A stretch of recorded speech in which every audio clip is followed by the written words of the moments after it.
Boa tarde, doutor Marcelo. Esse é mais um evento promovido pela nossa Comissão de Direito Previdenciário aqui da Guarapuava. Pessoal, peço para por favor. Mais um evento promovido pela nossa comissão da OAB Guarapuava, aqui do Paraná, doutor. Agradeço muito, né, o seu aceite aí. A doutora Maiara ficou numa felicidade quando o senhor disse que aceitava, né, o nosso convite. Então, assim, é uma honra muito grande, né, a gente poder ouvir um pouquinho o senhor, né, o senhor compartilhar esse vasto conhecimento que o senhor tem no regime próprio de previdência social. Agradeço a presença da doutora Maria Cecília, nossa presidente presidente da nossa subseção, que está aí também nos prestigiando. Doutora Maria Cecília, se quiser dar uma boa tarde aí para nós. Boa tarde a todos e a todas. Quero reforçar o agradecimento ao Dr. Marcelo. Para nós é uma honra realmente tê-lo nesse nosso evento. Se tem algo de bom que a pandemia, que toda essa situação nova trouxe, é essa aproximação virtual, né? Então, situações que antes talvez nem imaginássemos, hoje são bem mais próximas, estamos próximas do senhor que está aí em Minas Gerais, nós aqui no Paraná, aqui passando frio, o senhor passando calor, pelo jeito, mas tudo isso é muito bom.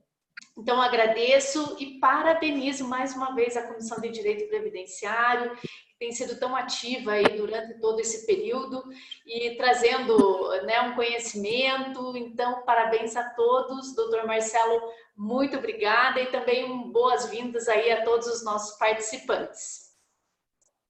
Obrigada. Agradeço também ao pessoal da comissão, a doutora Maiara, aí, por ter brilhantemente, né, feito toda a correria aí com o doutor Marcelo para estar, né, possibilitando o nosso evento. Muito obrigada, doutora Maiara, obrigada a todos os membros da comissão.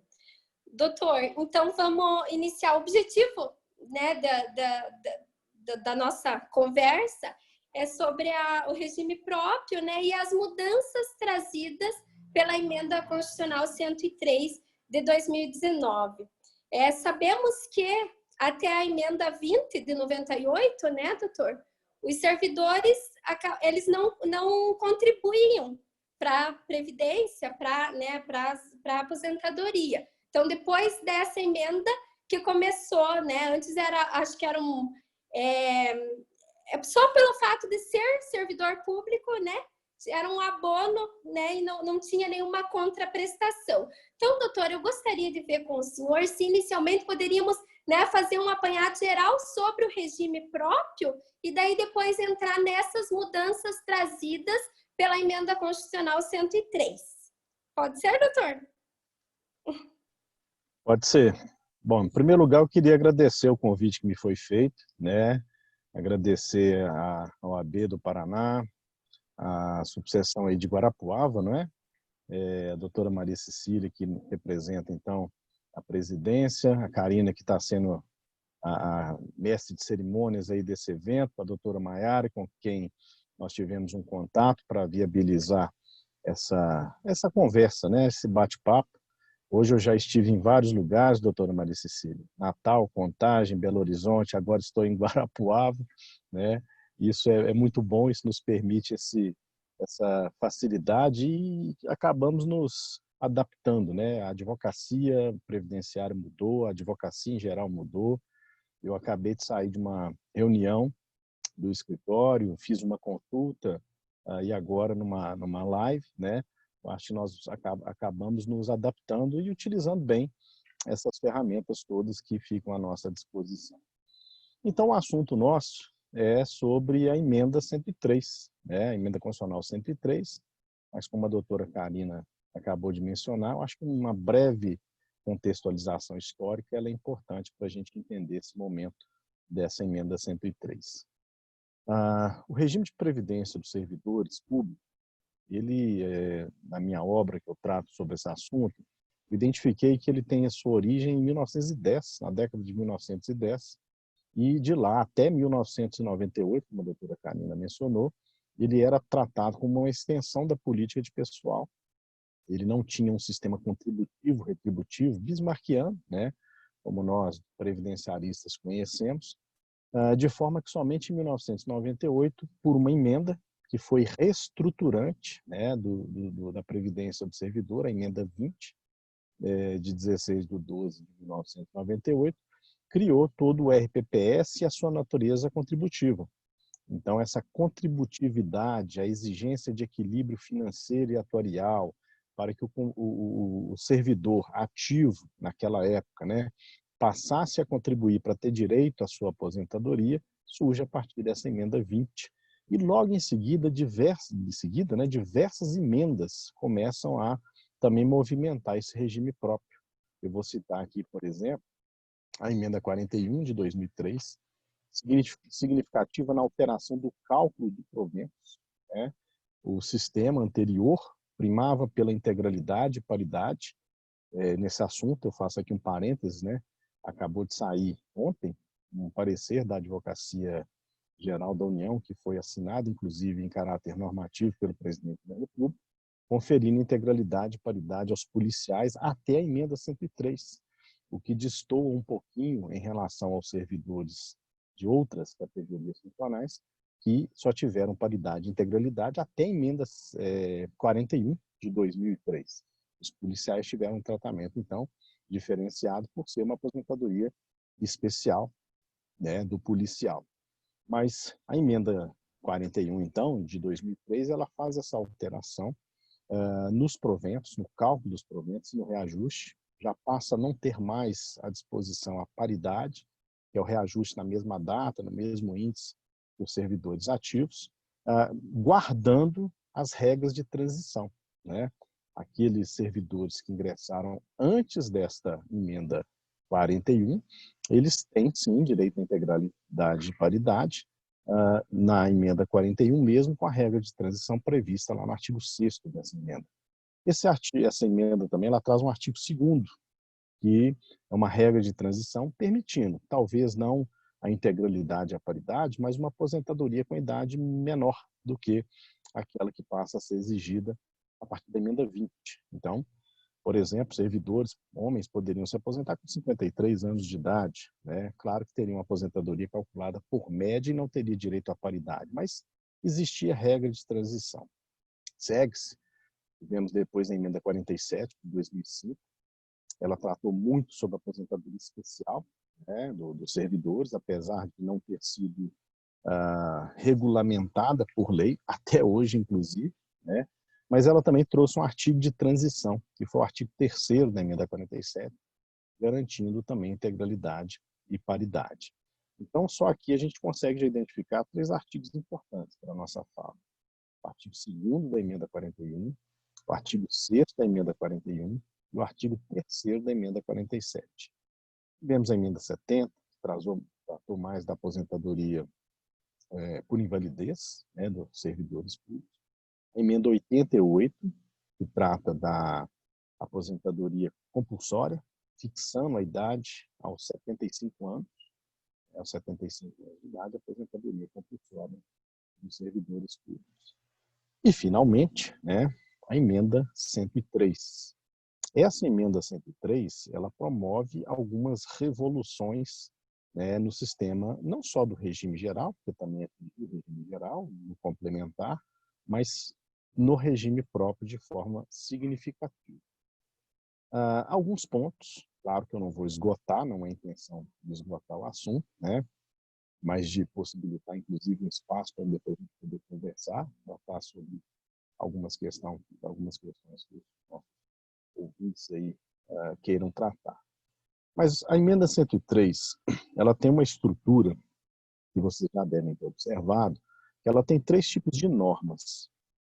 Eu chamo de normas que vão alterar as normas convencionais, as regras comuns, né, da Constituição, as regras de transição, aquelas regras que criam situações que, na verdade, estabelece regras para situações que já estão em curso, né? E as regras transitórias, apesar do nome parecer igual, né? Regra de transição e regra transitória são diferentes. Porque a regra de transitória, as regras transitórias, elas vão cuidar de disciplinar situações enquanto não vier uma lei. Então, a emenda trata daquela situação enquanto não vier uma lei. Quando vier uma lei, a lei assume o comando daquela situação e a regra transitória deixa de existir. A regra de transição só deixará de existir quando não tiver mais nenhum destinatário dela, né? Então, é bem diferente aí a questão. A regra de transição depende da massa de destinatários. A regra transitória depende de outra lei, né?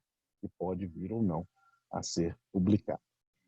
Então, a emenda 103 promove uma série de regras convencionais novas e traz transições e regras transitórias. Eu vou pontuar aqui algumas questões. Eu vou pegar meu livrinho aqui, ó, é esse que está aqui em cima também, que é o mais novo, fazer o merchan aqui um pouquinho, né, doutora Karine? Eu vou usar de cola, que é o Manual dos Servidores Públicos, tá lá, esse do regime próprio também. Vamos falar, por exemplo, sobre a questão nova, uma novidade, que é o rompimento do vínculo. O rompimento do vínculo do servidor. Então, a emenda 103, ela trouxe uma novidade para dizer que, utilizado o tempo daquele cargo para a aposentadoria, há uma vacância do cargo e um rompimento do vínculo do servidor. Então, ele rompe, a partir da inserção do parágrafo 14, no artigo 37, novidade, como eu disse. Aposentadoria concedida com utilização de tempo, contribuição do cargo, emprego ou função, e aí é não só cargo efetivo, emprego público e função pública, inclusive do regime geral de previdência social, acarretará o rompimento do vínculo que gerou o referido tempo de contribuição. Para aquelas unidades da federação, a União, todos os estados e grande parte dos municípios que possuem regime próprio, isso não foi muita novidade, não, porque já era assim, né? A aposentadoria gera vacância do cargo. Isso mudou muito para aqueles municípios que não têm regime próprio, que vinculam seus servidores ao regime geral. Eu não sei se Guarapuava tem regime próprio. Tem? Tem? Tem. Então, municípios vizinhos aí não devem ter regime próprio. Então, o que acontece? Município vizinho que não tem regime próprio, os servidores estão vinculados ao regime geral. Se ele se aposenta lá no regime geral, antes da emenda 103, se ele se aposentava, antes da emenda 103, e o município não tivesse uma regra específica, ele podia continuar recebendo proventos e remuneração concomitantemente. Proventos pagos pelo regime geral e remuneração ativa, porque a aposentadoria no regime geral não interferia no vínculo do servidor no regime, no município, que não tinha regime próprio. Com a emenda 103, isso muda. Então, se ele se aposentar lá no regime geral, automaticamente ele tem que se desvincular, porque vai gerar vacância do cargo. Gera a vacância do cargo no regime próprio. E, como eu disse, a emenda 103, ela trouxe uma regra de transição, nesse caso, para dizer o seguinte, olha, está lá no artigo 6º da emenda, para dizer assim, olha, aquelas situações que já estavam consolidadas antes da emenda, ou seja, quem já se aposentou pelo regime geral antes da emenda 103, pode permanecer, não há rompimento do vínculo. Então, gerando a possibilidade dele ter a aposentadoria e a remuneração do cargo efetivo. Outro detalhe importante também, a complementação de aposentadoria. Isso aconteceu muito aí no estado do Paraná. Muitos municípios não possuem regime próprio, vinculavam seus servidores ao regime geral, estavam sendo demandados por servidores que pediam o direito à integralidade e paridade. Diziam, olha, se esses artigos todos que o senhor falou aí, o artigo 6º da emenda 41, o artigo 3º da emenda 47, permite a integralidade e a paridade, e se o servidor está vinculado ao regime geral, e lá o teto é 6 mil e poucos reais agora, atualmente, né, na época era um valor menor, e ele ganha mais do que isso, ganha 10 mil reais, e eles entendiam ter direito a essa diferença dos 6 mil para os 10 mil reais, que deveria ser paga pelo município. Né? Então, Santa Catarina aconteceu, Paraná aconteceu, Minas aconteceu, Rio Grande do Norte aconteceu, várias ações, né, de servidores postulando a complementação de aposentadoria. Então, diante disso, veio a emenda 103 e vedou o parágrafo 15 do artigo 37. Fala, olha, é vedada a complementação de aposentadoria, salvo pelo regime de previdência complementar. E esse é um outro ponto. Né? Então, não pode mais haver complementação. Porém, também criou uma regra de transição, se eu não me engano aqui o artigo 7º, o artigo 7º da emenda 103, para dizer, olha, situações anteriores em que a pessoa já conseguiu a complementação via administrativa ou via judicial, estão mantidas. Então, essa é uma primeira lógica, né, que a gente tem que perceber na emenda 103. Eu trouxe aqui 2 exemplos apenas para ilustrar. Para sempre uma regra convencional, uma regra de transição e uma regra transitória. Nesses 2 exemplos aqui, que eu mencionei, só trouxe uma regra convencional nova, 2 regras novas, e regras de transição. Mas segue. Tem uma alteração significativa aqui na aposentadoria, nas regras de aposentadoria voluntária dos servidores. E aí um ponto muito importante para ser percebido. Além dessa tripartição em regra convencional, regra de transição e regra transitória, criou também uma situação de tratamento diferenciado para servidores federais em relação aos demais servidores ou de outras unidades da federação. A emenda 103 ela impacta diretamente para os servidores federais. Tá?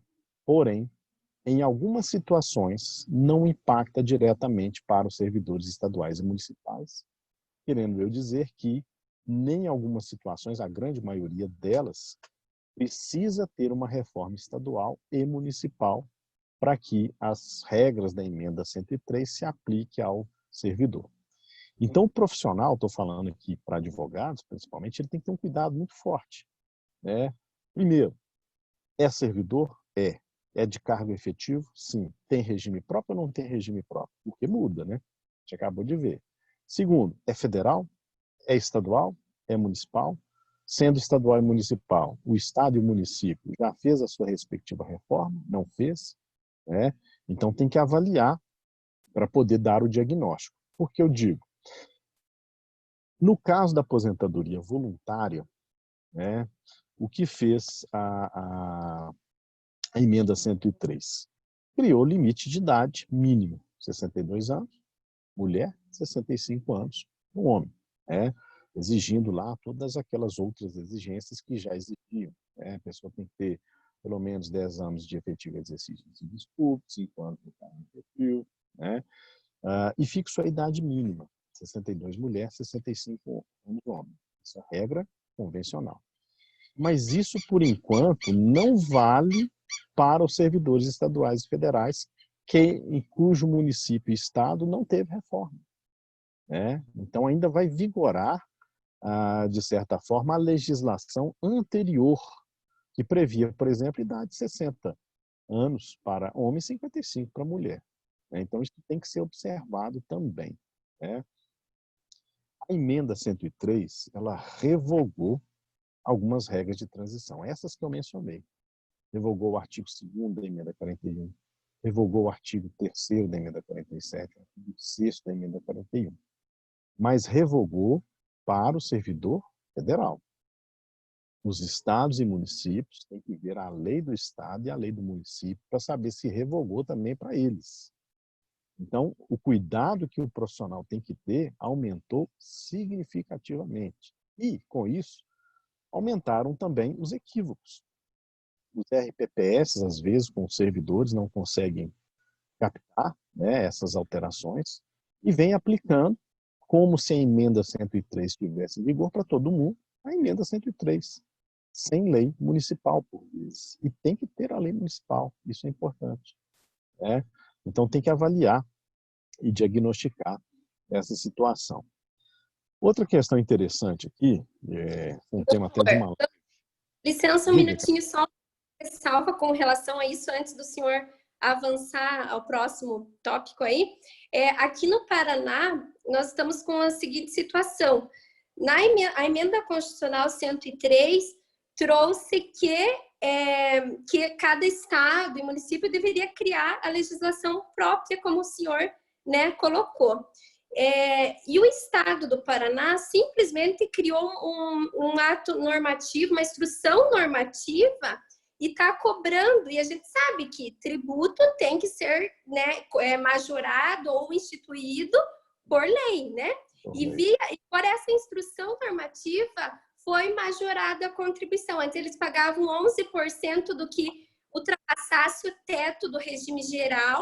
Hoje está sendo cobrado 9,5% sobre o valor integral do subsídio ou da remuneração do servidor. O que o senhor acha sobre isso? Isso tem que ser olhado com muita cautela, porque é o seguinte, nesse ponto, na verdade, eu vou recomendar até para vocês entenderem a lógica. Tem uma nota técnica do Ministério da Economia, eu vou tentar lembrar o número dela, 12.212, se não me engano. Ela fala justamente sobre o que é autoaplicável e o que não é autoaplicável para estados e municípios. Tá? Então, é a visão, obviamente, do Ministério da Economia. Essa questão da tributação acontece o seguinte. A Constituição, ela remetia à lei, e ela própria tem uma regra transitória nesse sentido, dizendo que a contribuição do servidor dos estados e municípios não pode ser menor do que a contribuição do servidor da União. E a emenda 103 criou uma regra transitória para os servidores federais, passando de 11% para 14%. Então, se você fizer o seguinte raciocínio, bom, se o servidor federal ganha 14%, e existe a vedação constitucional de que o servidor estadual pague menos, na verdade, pague menos do que 14%, ele teria que pagar 14% também, então seria automática a aplicação dessa alíquota mínima de 14%. No entanto, isso encontra uma dificuldade de fazer esse link, por questões de ordem tributária. A gente sabe que a competência tributária para instituir contribuições dos seus servidores é do respectivo ente federativo. Então, esse aumento de alíquota automática, esse aumento automático de alíquota, ele encontra uma forte resistência no princípio da legalidade tributária. Encontra uma forte resistência nos princípios, em geral, do direito tributário. Tanto é assim que o próprio Ministério da Economia expediu uma portaria 1348, dizendo que os estados e municípios têm até 31 de julho desse ano para poder regulamentar a alíquota, regularizar a alíquota. Ou seja, o próprio Ministério da Economia, e aí é o meu entendimento, o alinho, está dizendo que é necessária a lei. É necessária a lei do ente federativo e ele tem um prazo para fazer isso. Ele tem que respeitar, inclusive, a noventena, não pode ser por ato normativo, não. Então, o que pode estar acontecendo? Uma cobrança indevida de tributos, que gera uma possível repetição de indébito. Então, isso é uma questão que tem que ser realmente refletida. Os municípios e estados que eu tenho visto, eles têm feito por lei. Aqui, por exemplo, eu sou do estado de Minas Gerais, sou servidor do estado de Minas Gerais, nós não tivemos aumento automático de alíquota. Foi enviada uma proposta de projeto de lei para a Assembleia Legislativa para que ela, sim, faça alteração legislativa, mudando de 11% para 14% dessa linha. Então, é uma outra questão que tem que ser observada, é a questão da progressividade, que não existia no regime próprio. E a emenda 103 permitiu a criação da progressividade das alíquotas. E permitindo, então, essa progressividade das alíquotas, fixou lá os parâmetros, né, dessa progressividade, podendo variar de 7,5% até 28% por faixas. Né? A alíquota total efetiva é 16,9%. Primeiro, para adotar isso, está evidente para mim, mais do que evidente ainda, na emenda 103 precisa de lei do ente federativo. Segundo, mesmo essa situação, ela pode gerar um efeito de confisco. Né? Já tem julgados, já tem inclusive em sede de liminares, entendendo em tese pela constitucionalidade, mas a questão só está começando. Né? Porque eu percebo o seguinte, o Supremo Tribunal Federal ele já tem entendimento no direito tributário de que o princípio do não confisco ele tem que ser avaliado no conjunto da carga tributária e não no tributo isoladamente considerado. E se você pegar o conjunto da carga tributária e especificamente a contribuição previdenciária, que tem a mesma base de cálculo do imposto de renda, e se você tomar como referência que a alíquota de 27,5% será somada à alíquota de 16,9%, que é efetiva, esse conjunto, para mim, é confiscatório. Eu escrevi, inclusive, um artigo sobre isso. Ele está para... Deixa eu ver onde é que ele foi publicado. Não, ele foi aprovado no Comped, né? no Comped desse ano, e ele está para ser publicado, porque eu digo o seguinte, eu falei, olha, todas as vezes que o Supremo vai analisar um percentual, seja de multa, seja de alguma questão, multa tributária, ele sempre gira, tem inclusive uma questão para ser definida em repercussão geral, ele sempre limita a 40%. Né? Então, quer dizer, o que for acima de 40% é confisco.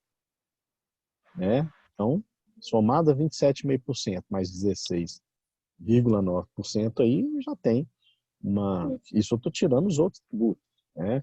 Já tem um forte efeito confiscatório. Isso vai ser discutido para estar começando. Com relação aos servidores que já estavam no regime, talvez o princípio do tempus regit actum ou o direito adquirido, doutor, para manter aquela alíquota da legislação anterior, o senhor acha que não cabe? Não, por quê? Porque aí eu vou esbarrar num outro entendimento do Supremo, porque a questão da tributação ela é por regime tributário, e não há direito adquirido a regime jurídico. Tá? Então pode haver alteração sim por conta dessa situação. Trata-se de um regime tributário, e não há direito adquirido a regime jurídico. Tanto é que o artigo 3º da emenda 103, que trata do direito adquirido, né, ele não contempla essa parte tributária, ele contempla a parte de benefício. Isso é bom deixar claro. Quer dizer, se o servidor atingiu requisitos para se aposentar antes da emenda 103, mesmo com a revogação, e eu estou falando aí do federal, mesmo com a revogação das regras de transição e tendo requerido depois da emenda 103, ele está amparado pelo direito adquirido. Por quê? Porque ele já reuniu todos os requisitos necessários e o requerimento não é um requisito.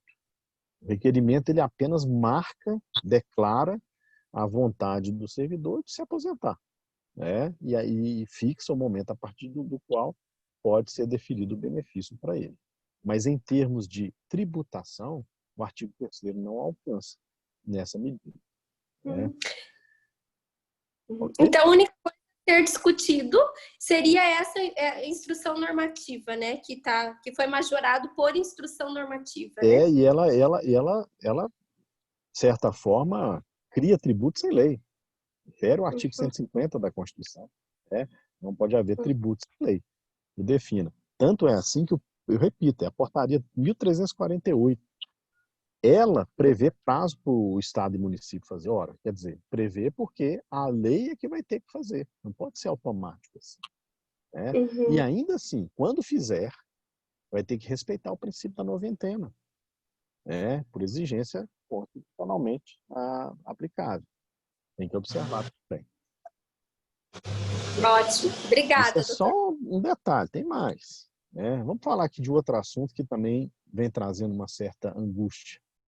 A questão da aposentadoria especial do servidor público. Né?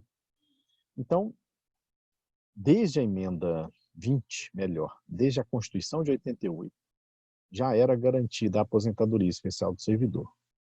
A linguagem mudava, né? Havia uma alteração na linguagem aí, era periculosidade, insalubridade, penosidade, depois passou a ser em condições especiais que prejudica a saúde e a integridade física, para o servidor também da atividade de risco.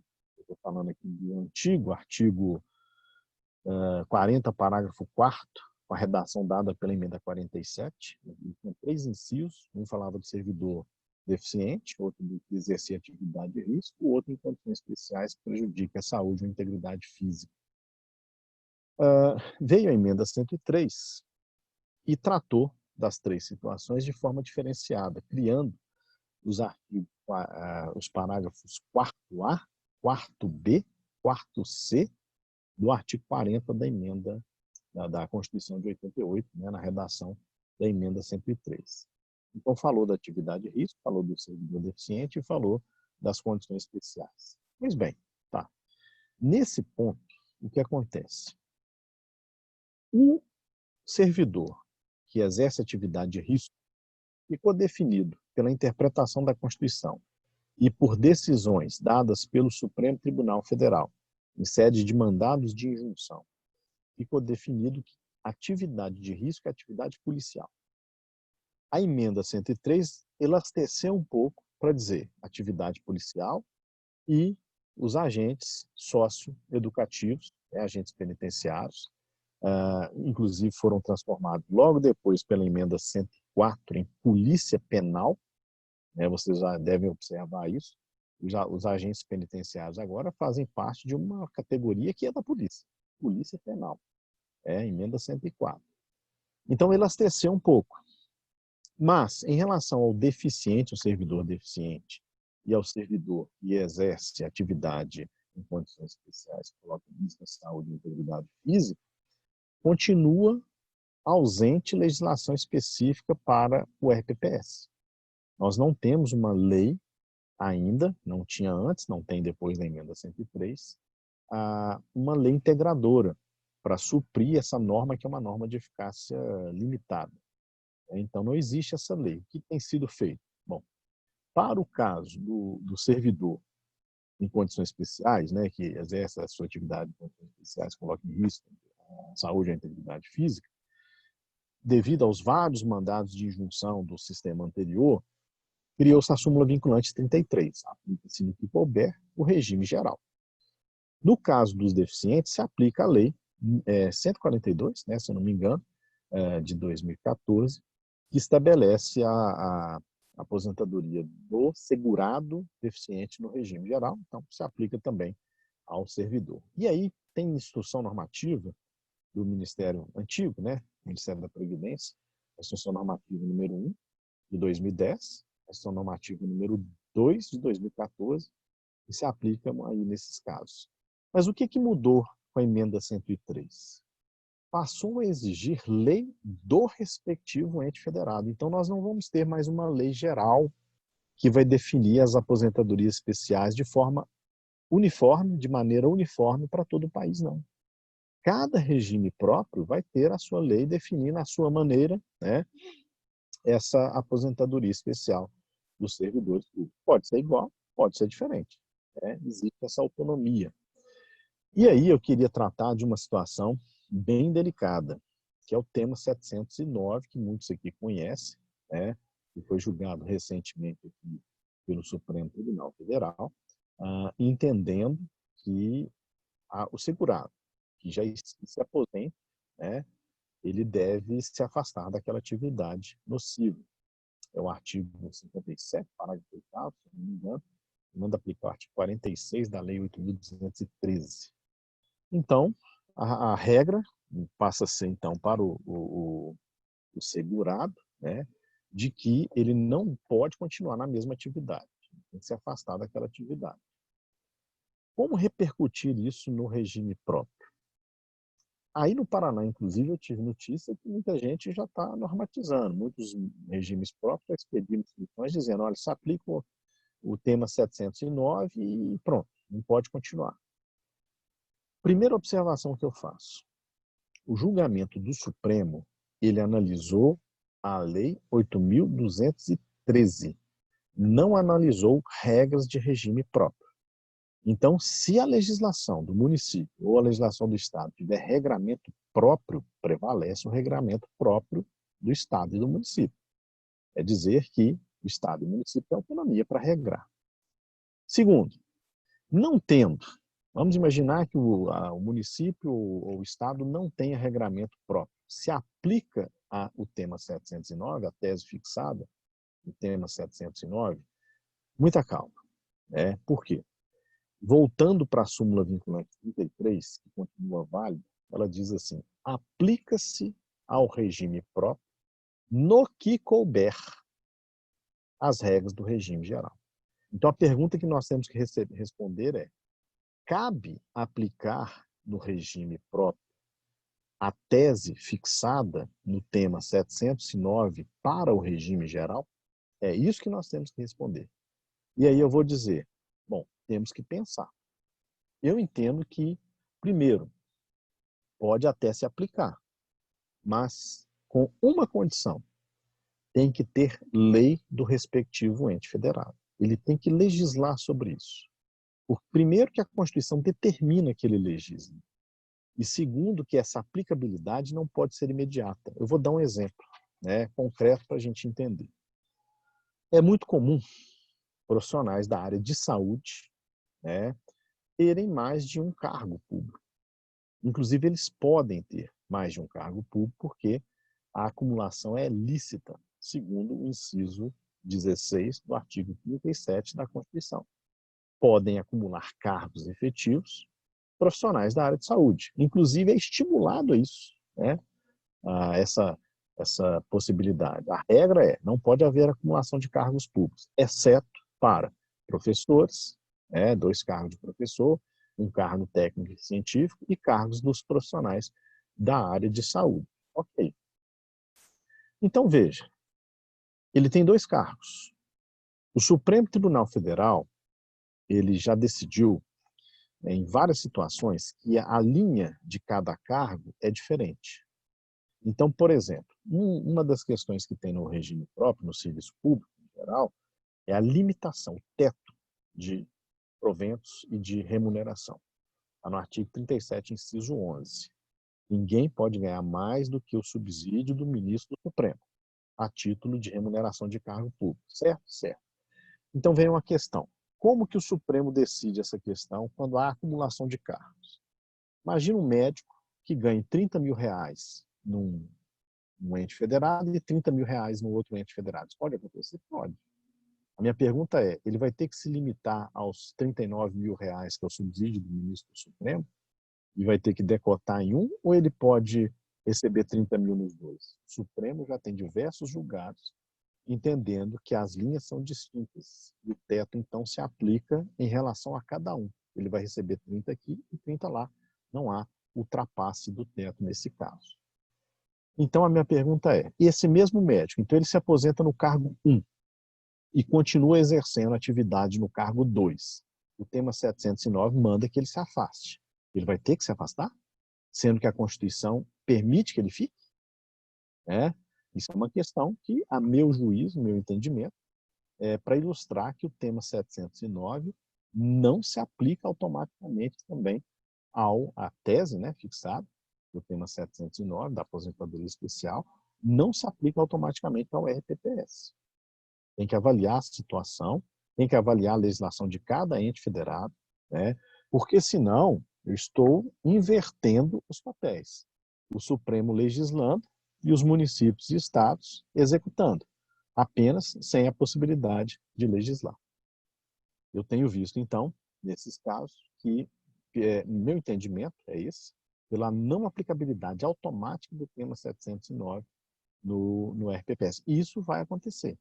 Como eu disse, vários entes federativos já soltaram, inclusive, instruções normativas dizendo da aplicabilidade desse tema. Isso vai gerar conflito judicial e os advogados devem estar atentos a essa situação também.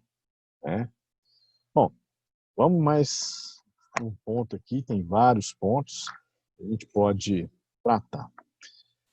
A questão do empregado público O empregado público, ele não é servidor de cargo efetivo. Ele não está vinculado, ou não deveria estar vinculado a uma administração direta. Normalmente, os empregados públicos são regidos pela CLT e estão vinculados a uma entidade da administração indireta, uma empresa pública, uma sociedade de economia mista. Mas a gente sabe que tem municípios que têm na sua administração direta empregado público, isso é uma anomalia. Mas o que acontece? O empregado público, para ele agora, eles passam a estar sujeitos à aposentadoria compulsória.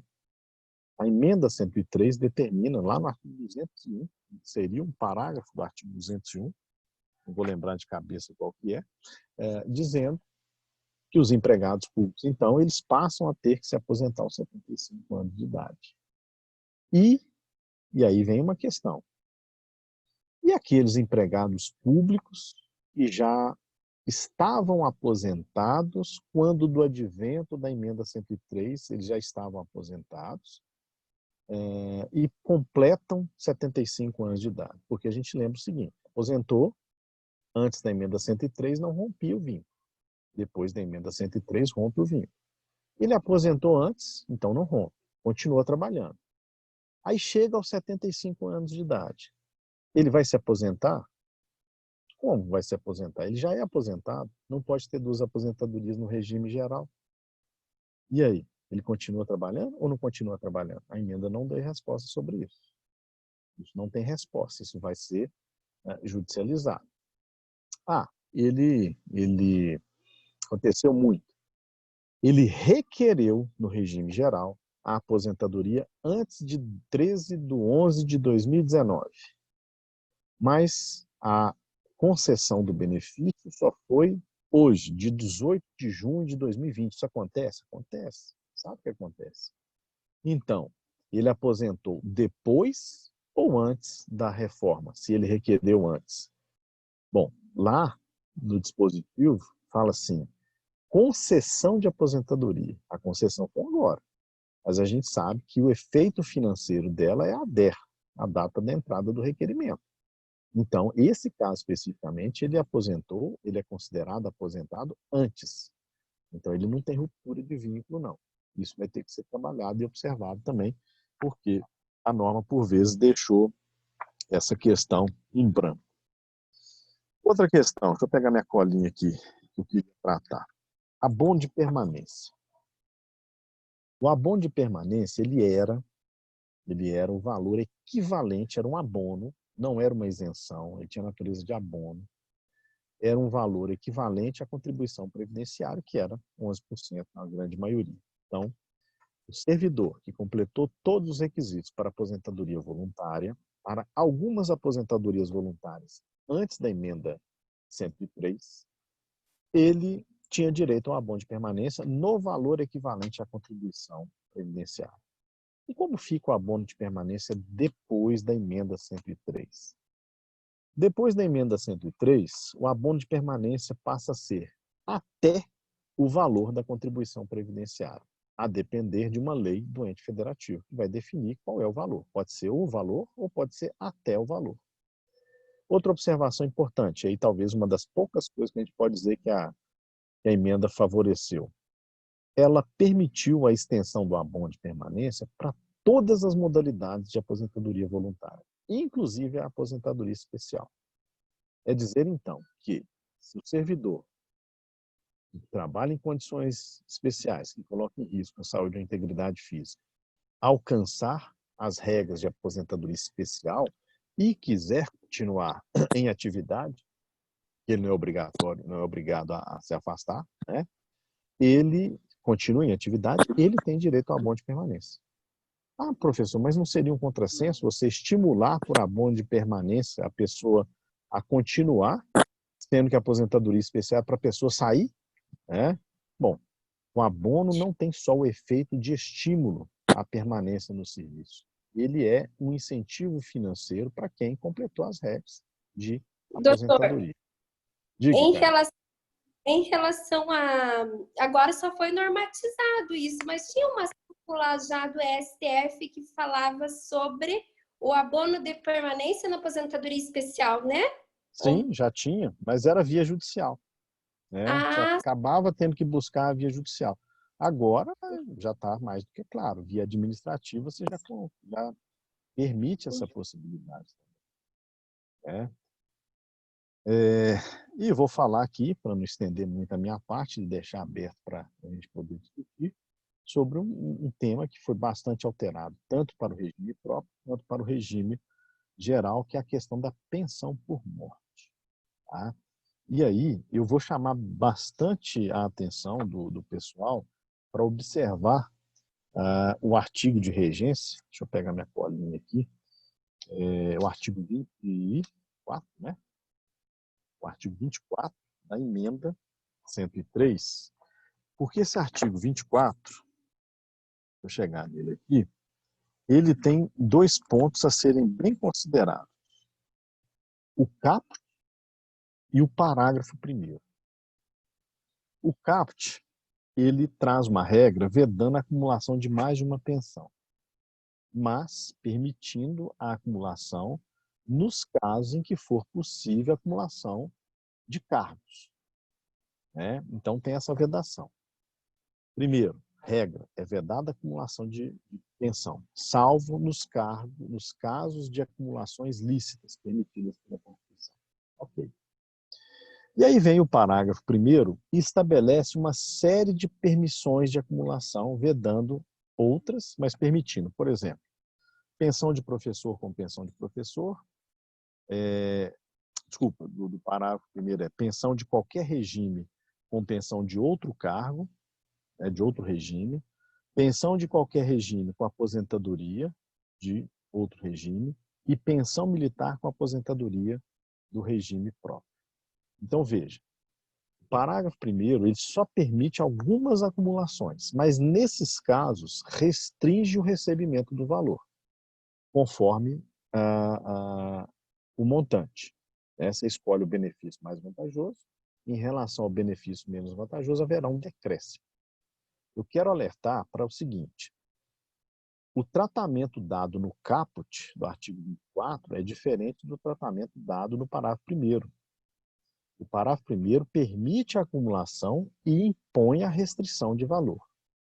O caput permite a acumulação, mas não impõe restrição de valor. Então, estou dizendo que, em algumas situações, mais uma vez, onde é possível a acumulação de cargos, professor e professor técnico científico, profissionais da área de saúde, o pensionista não pode ter limitação quanto ao valor. E o que eu tenho visto é que alguns regimes próprios vêm aplicando a restrição do parágrafo 1º à hipótese do caput do artigo 24, e reduzindo indevidamente o recebimento de pensão no caso de acumulação lícita de cargos. Não pode acontecer, gerando aí, inclusive, uma revisão de benefícios. O profissional ele tem que ficar atento. E, para finalizar, a questão do artigo 3º, que a gente já mencionou rapidamente aqui, do direito adquirido. Então, preservou, sim, o direito adquirido. Mas, olha só, a regra do artigo 3º, vocês vão ler com calma lá, ela não alcança todas as situações. Eu vou contar um caso aqui emblemático para vocês. Uma servidora federal, então, eu já defini meu escopo, não é estadual nem municipal, é federal, foi atingida diretamente pela emenda 103. Faltava para ela 3 semanas para se aposentar. Inclusive, ela foi lá no RH e disseram para ela: olha, você já pode requerer, porque até o processo ser feito, quando for chegar a data daqui a 3 semanas, você já terá o direito completado. Faltava para ela o requisito idade. Pois bem, ela foi lá, requereu, entrou em afastamento preliminar, que era possível, aguardou a aposentadoria em casa. Só que, antes de completar a idade, veio a emenda 103. E aí, no caso dela especificamente, ela ia aposentar por idade, não teve interferência no quesito idade para ela. Teve interferência no quesito serviço público. Ela só tinha 10 anos de serviço público.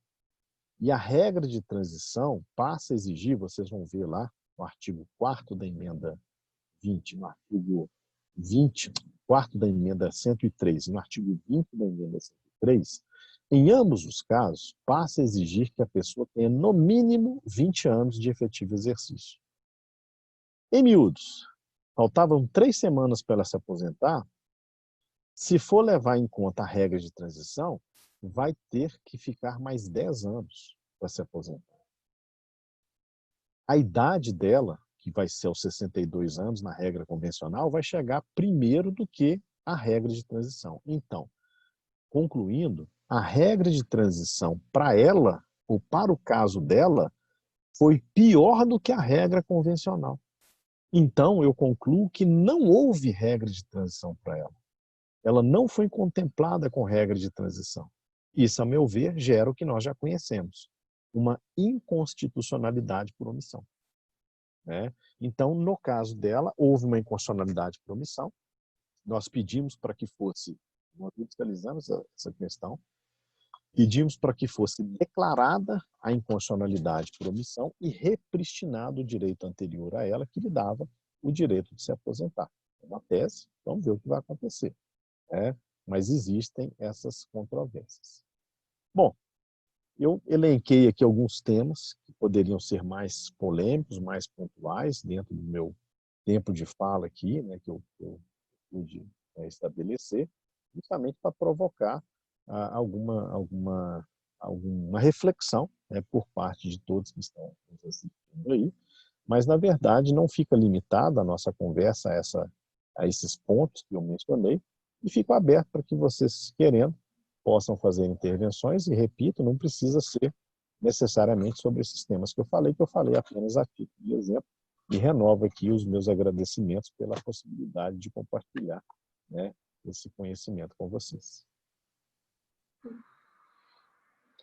Colegas, se alguém quiser fazer alguma pergunta, aproveite.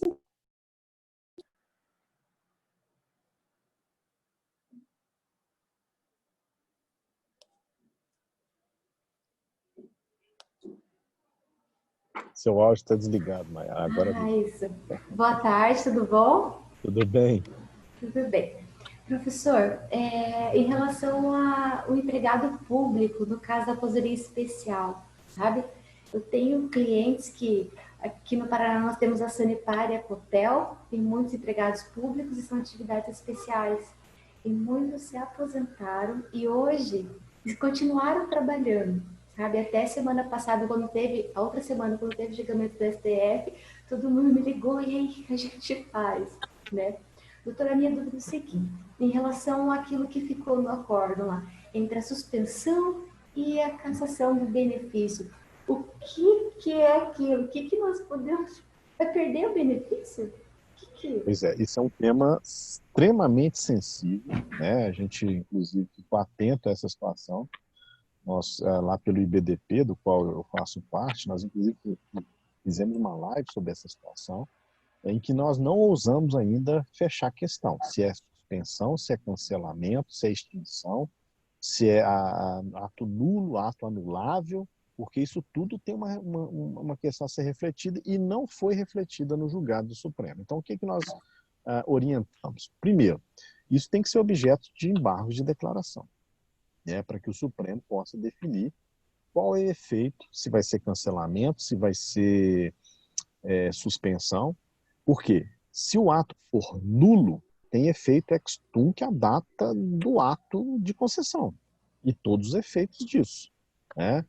Mas aí vai gerar a questão da boa-fé e tudo mais. Se ele for um ato anulável, quer dizer, com efeito ex nunc, né, dali em diante, a partir da decisão do Supremo, por exemplo, que deveria ter modulado melhor essa questão, não modulou, o efeito é outro.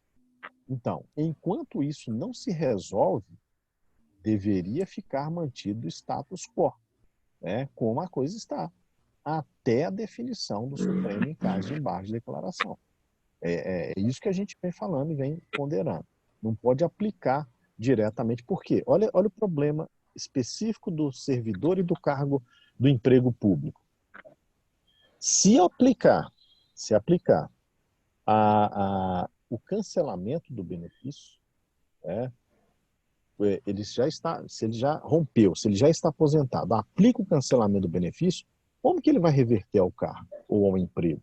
Sendo que o acesso ao cargo e ao emprego só pode se dar por concurso público. Não pode se dar por reversão, nesse caso não. A reversão, ela tem hipótese legal para poder acontecer, né? A reversão no caso do cargo público, porque no caso do emprego público nem pode. Não tem norma de regência para reversão. Como vai ficar isso? Não sei. Eu não tenho resposta. Eu entendo, é entendimento meu, né? Eu não sei o que o Supremo vai decidir. Eu entendo, mais uma vez, que em se tratando de servidor e de empregado, que tem toda uma forma de acesso ao cargo e ao emprego, o tema 709 não pode ser aplicado automaticamente. Ele depende do que a gente chama de distinction, e talvez de um tema próprio, né? E talvez isso que o Supremo deveria dizer, olha, a questão do empregado público, a questão do cargo efetivo, não está aqui nesse escopo, não. Vamos ter que refletir sobre ele. Mas enquanto isso não acontece, mantém como está. Assim,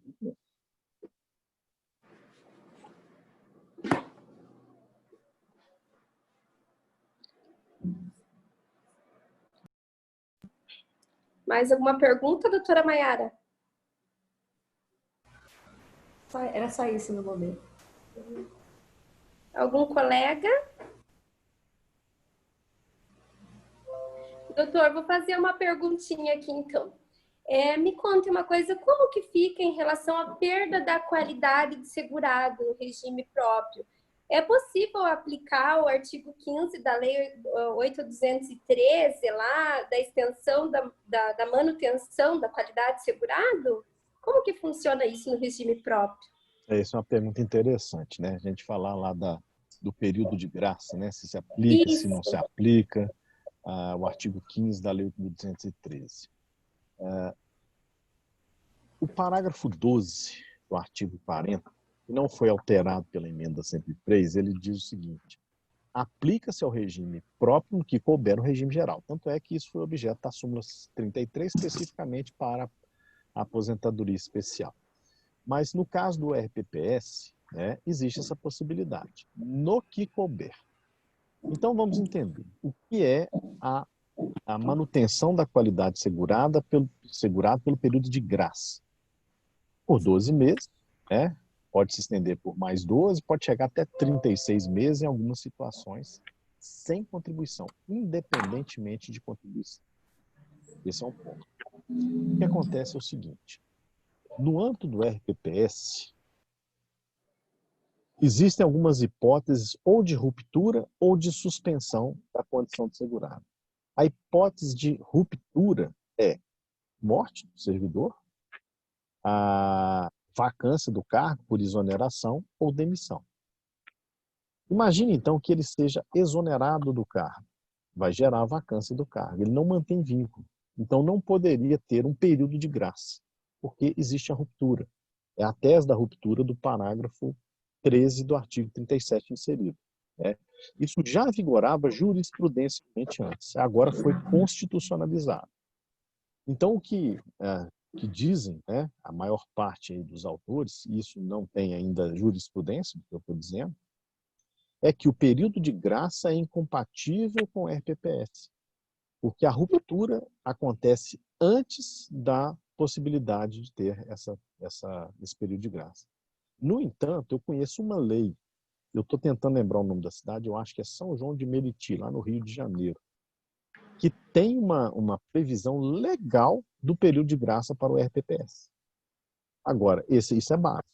Pode ter ou pode não ter? Bom, se pode ou não pode, a discussão é de caráter, de conteúdo. Mas se tiver lei, aí está na lei.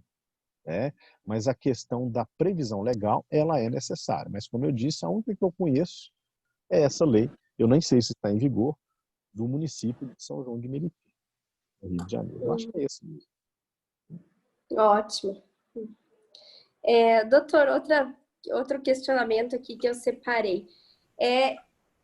Para a gente confrontar a legislação municipal, ver se está dentro né, além de utilizar ali as regras da emenda 20, da emenda 41, 47, tem alguma outra legislação que a gente pode estar olhando, né, para ver se a legislação municipal está de acordo com a legislação federal? Eu, na verdade, recomendo vocês a buscar no site do Ministério da Economia. Tem uma parte lá sobre RPPS, né, na parte Previdência, Ministério da Economia, a parte Previdência. Tem uma parte lá do RPPS que fala de legislação do RPPS. É uma consolidação, na verdade, uma compilação de toda a legislação aplicável ao RPPS. E lá é interessante que eles têm um sistema de atualização bem efetivo, sabe? E vocês vão poder, por exemplo, verificar a Lei 9.717. A Lei 9.717, que foi recepcionada agora pela emenda 103 com status de lei complementar. Ela é a chamada Lei Geral do RPPS. Então, ele tem que ser, esse diploma tem que ser observado também. Outro, uma questão que eu não falei aqui, mas aproveito para falar. Pode ser utilizado, e depende do tempo, outra lei, é a Lei 10.887. A Lei 10.887, que é de 2004, no que se refere ao cálculo de proventos anterior à emenda 103, ela é uma norma nacional. O que eu quero dizer com norma nacional? Se aplica aos estados, municípios, à União, ao Distrito Federal. Então, nesse caso, a 10.887 também se aplica. E depois é o artigo 26 da emenda 103, que estabeleceu nova forma de cálculo para os proventos, que é coincidente aí com a forma de cálculo para os proventos do regime geral de previdência também. Então, assim, resumindo, dependendo da situação de que se está se tratando, existem normas de caráter nacional, que eu chamo, é diferente daquela norma simplesmente federal, que se aplica só à União. A norma de caráter nacional se aplica a todas as unidades da federação, efetivamente, aí tem que ser observado. Mas consulta lá no site do RPPS, da Previdência, parte de RPPS, legislação do RPPS. É a consolidação mais atualizada que tem, e eles mantêm essa consolidação. Lá, inclusive, vocês devem achar aquela portaria que eu mencionei, a portaria SEI 12.212, que estabelece quais normas têm aplicabilidade imediata e quais não têm aplicabilidade imediata em relação à emenda 103. Ótimo, obrigada. Professor, posso só fazer mais uma pergunta? Claro. Agora que o professor falou de cálculo, professor, para aposentadoria por invalidez, que não for de acidente de trabalho, ou doença do trabalho, não escapa. Ela vai ser sempre aquele cálculo ruim dela. Não tem nada. Infelizmente, porque foi uma grande oportunidade de desfazer essa injustiça, né? O que acontece? Lá no regime geral, eu falo lá no regime geral porque a gente está falando do regime próprio. No regime geral, a questão do motivo da doença ou da invalidez, na verdade, ela vai impactar na carência. Se vai se exigir ou não carência, conforme artigo 25 e artigo 26 da Lei 8.213. No regime próprio, a causa da doença, se ela for por acidente de trabalho, acidente em serviço, moléstia profissional, doença grave, contagiosa, incurável, na forma da lei, e aí o rol é taxativo, tem que ser legal, por uma repercussão geral já decidida, cujo relator foi o ministro Teori Zavascki, já falecido. Tem que ser um rol legal. Se for nessas causas, isso não impacta na carência, porque não tem carência no RPPS para aposentadoria por invalidez, mas impacta no cálculo dos proventos, que não vai ser integral e vai ter toda aquela forma de cálculo maluca lá do artigo 26 e vai reduzir o valor. E aí fica aquela situação absolutamente desigual, injusta, E primeiro que a pessoa não escolhe ficar inválida. Ninguém escolhe ficar inválido. E muito menos escolhe a causa da invalidez. Isso não está no domínio. E não pode. E vai ser punida por essa situação. Sendo que, ao meu ver, e já existia, inclusive, uma emenda à Constituição tratando dessa questão, se eu não me engano, de 1970, que previa que qualquer aposentadoria por invalidez seria integral. Mas a emenda 103 não tratou nessa mesma medida, infelizmente. Professor, mais uma questão. O senhor falou que servidor público não tem garantia regime jurídico, né? Isso o STJ tem dito bastante coisa. O que a gente pode trabalhar com relação à irredutibilidade salarial? Porque tenho visto que tem verbas, gratificações, às vezes, eles têm, a pessoa recebe 10 anos, de repente, sai lá uma portaria, tira aquilo e a pessoa perde. Aí você vai tentar entrar, não teve, se você for fazer o cálculo final, não teve redutibilidade, ou não tem garantia a regime jurídico. Como que a gente poderia trabalhar isso? Isso aí nós tivemos um certo ganho. Ele não foi ainda completo porque a redação não ficou, não alcançou todas as situações. Mas o Supremo Tribunal Federal, ele julgou o tema 445, vocês vão lembrar desse tema, é o que fala da decadência para a administração pública rever os atos, inclusive de reajuste. Por quê? Nós sabemos, no caso aí, que especificamente da aposentadoria do servidor, está sujeito a um ato de concessão e um ato de homologação, registro junto ao Tribunal de Contas. Então, existe esse caminho. E nós sabemos que várias vezes a administração pública revê atos, não só de aposentadoria, como de reajuste também de benefícios, equivocadamente, passados mais de 5 anos. Mas a questão que estava na dúvida é, a partir de quando vai ser contado esses 5 anos? A partir da data da concessão, do benefício, do reajuste, da vantagem pecuniária, ou vai ser a partir da data do registro no Tribunal de Contas, da homologação do Tribunal de Contas, ou outra data qualquer? Bom, o Supremo disse o seguinte, olha, uma vez que o reajuste, uma vez que o benefício foi concedido e chegou ao Tribunal de Contas para analisar, os 5 anos contarão, eu estou falando dos 5 anos do artigo 54 da Lei 9.784, 9784, que fala que a administração pública não pode rever seus atos que tiver para mais de 5 anos. Vai contar da data da chegada no tribunal. Então, o que quer dizer? Naqueles casos em que há ato a ser homologado pelo tribunal, a data início é essa. Aqueles outros atos que não têm essa complexidade, são atos simples, prevalece a data da concessão. E o que a gente tem visto, é que a administração pública, igual você falou aí, depois de 10, 15, 20 anos, eu peguei um caso lá de 30 anos, em que foi rever, no caso era um benefício, eu falei, não pode rever, porque já decaiu a administração pública em muito tempo de rever esse ato. Então, o que tem em relação a isso. A decadência como princípio da segurança jurídica que nos ampara aí nesse caso. Mas... Doutora Karina, aqui é o Plínio, quero fazer uma pergunta. Sim, fique à vontade, doutor. Tudo bem? Boa tarde, professor Barroso, tudo em ordem? Tudo bem, doutor. Parabéns aí pela explanação, pela aula, pelas dicas. Professor, eu queria tirar 2 dúvidas ali. A primeira delas em relação ao médico, numa situação que, de repente, ele desenvolveu atividade profissional numa clínica particular ou como contribuinte individual e que depois passou em algum concurso público. O que ele deve fazer para comprovar a especialidade da atividade nesse período que ele trabalhou na iniciativa privada como contribuinte individual? Se ele precisa entrar com uma ação contra o INSS, ter esse reconhecimento, depois pegar essa CTC, para levar para o regime próprio ou não. E a mesma dúvida, no mesmo sentido, em relação ao policial militar, que acabou saindo do regime próprio do Estado e acabou indo para iniciativa privada. De repente, ele para comprovar que era perigoso o trabalho dele, pela questão das armas e tal, se ele deve fazer esse reconhecimento na Justiça Estadual do Estado, por exemplo, para depois trazer para o regime geral. Essas são as 2 dúvidas. Excelente, muito boas as perguntas.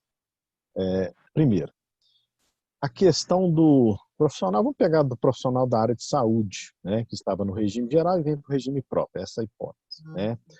Isso é um dilema muito grande, porque lá no regime geral seria ideal que constasse do CNIS, que a atividade era especial. Só que existem normativas do RGPS que proíbem, inclusive, essa questão.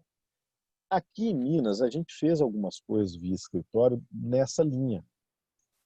nós propusemos ações contra o INSS, até mandado de segurança contra o INSS, à luz, nós fizemos, claro, primeiro requerimento, à luz dos PPPs, tudo bonitinho, tudo certinho. Inclusive, nesse caso específico, nós juntamos LTCAT, PPP, toda a documentação exigida. Pedimos ao INSS para reconhecer o tempo e averbar no CNIS. Ele falou que só faria isso no momento da aposentadoria, quando viesse a analisar a aposentadoria especial. Aí, não foi negativo, nós impetramos o mandado de segurança e falou, olha, ele não aquela teoria dos motivos determinantes, né? Ele não deixou de reconhecer o tempo, ele só disse que não iria lançar no CNIS. Então, nós pedimos que inclua no CNIS lá um reconhecimento desse tempo, e ele foi obrigado a fazer por decisão judicial.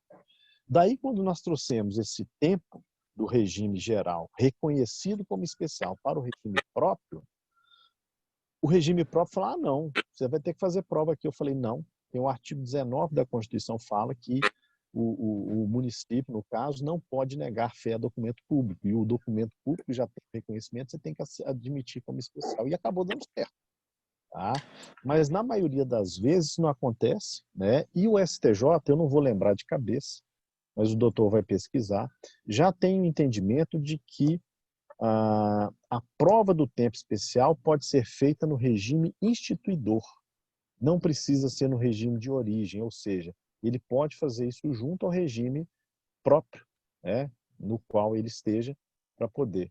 É um julgado do STJ, eu não vou lembrar aqui a referência dele, não, né, se tiver depois até eu partilho aqui com a Maiara, né, para ela compartilhar com vocês aqui.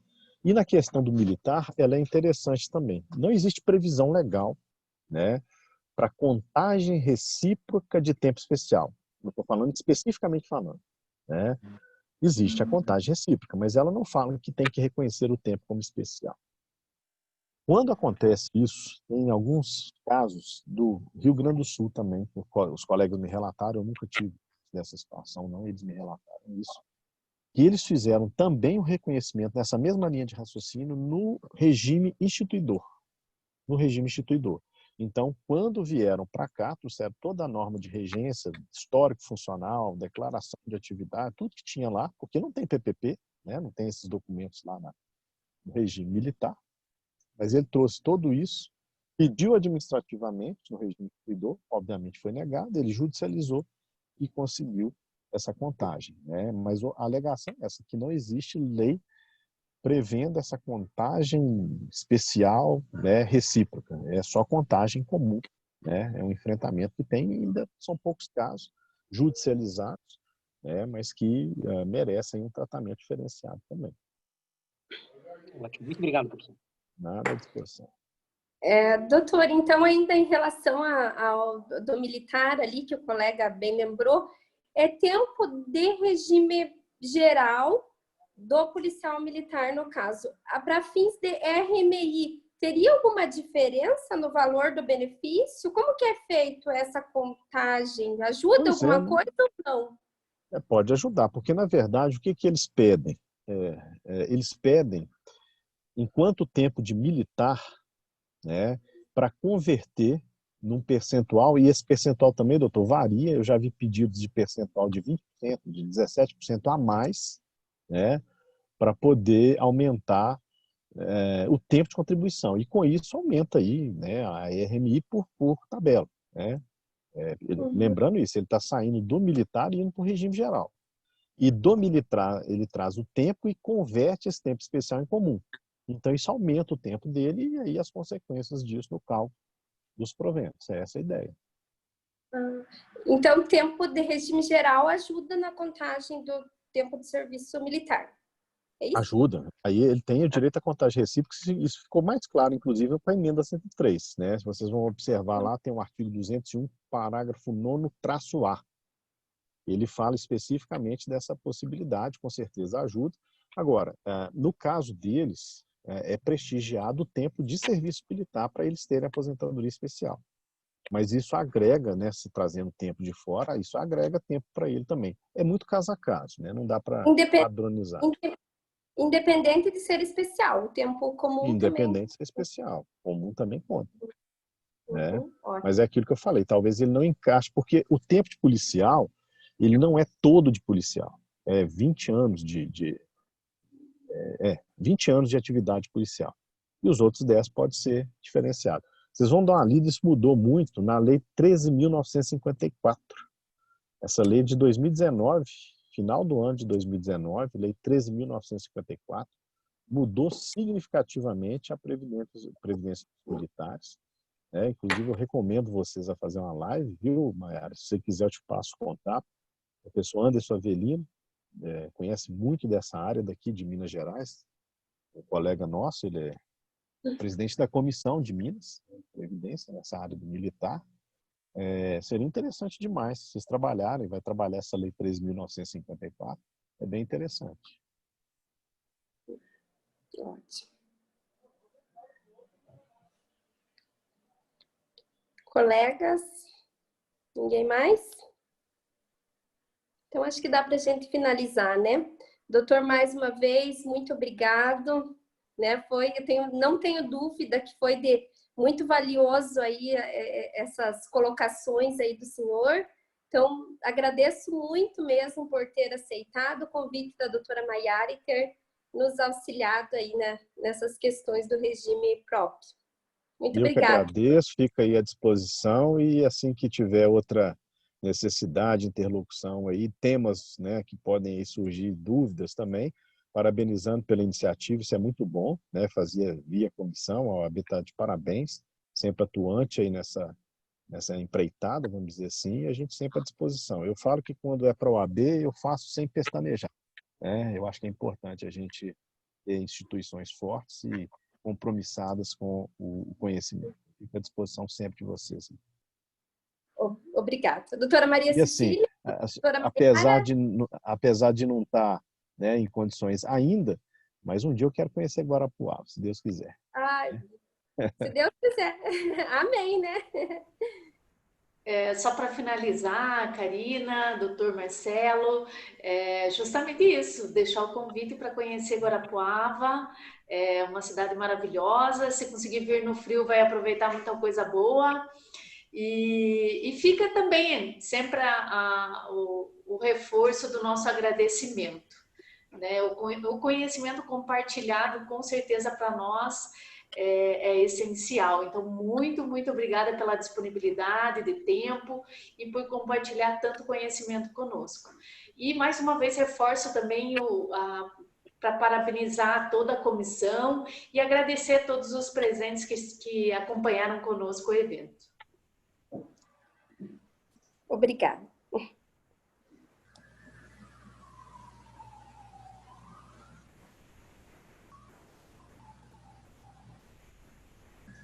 Você quer finalizar, Karina? Oi.